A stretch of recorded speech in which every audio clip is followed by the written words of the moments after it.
What is up, everybody? Bobby here, the Nintendo Guru, joined by Justin Masson of the Nintendo Dads. And today on Nintendo Talk, we're going to talk about, is Splatoon 2 a sequel or a port?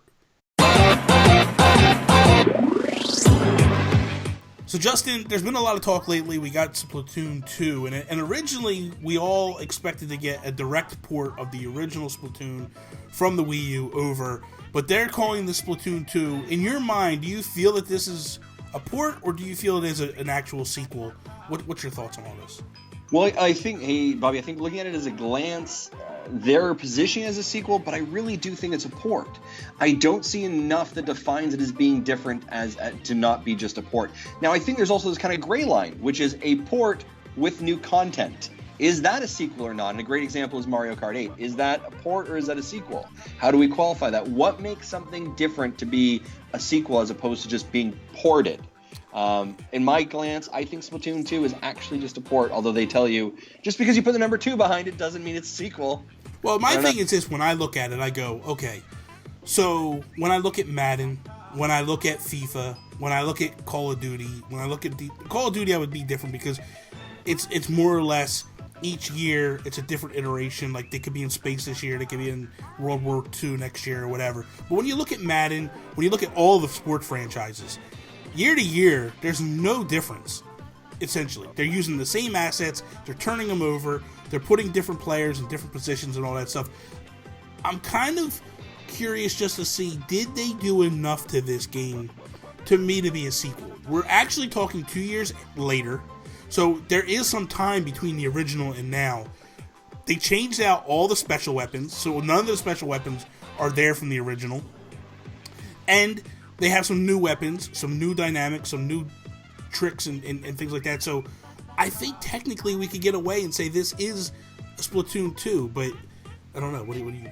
When a game is so heavily involved in being online functionality and not a single player storyline, is it a sequel? And I think that's the question, right? Yeah. Where is the story arc changing? Because I almost wonder if we're seeing the annualization and almost Call of Duty-esking of Splatoon, right? If now instead of being in space, they're in underwater sea town, and that's a map. Like, when a game is so heavily online, which is what Splatoon is kind of bread and butter is, can it really be a sequel? Sure, you've got me in new weapons, you've got me new maps, but I can argue that all those could be DLC patches. Yeah. And that content. I don't really think this is actually a sequel. As much as Nintendo is wanting to tell me it's a sequel, I do believe it's a rezzed up port, throw in some more bells and whistles, and I do believe when you look at Mario Kart 8 Deluxe, that's essentially what they've done here, but they're just rebranding it a different way. I think they're kind of trying to pull the wool over our eyes.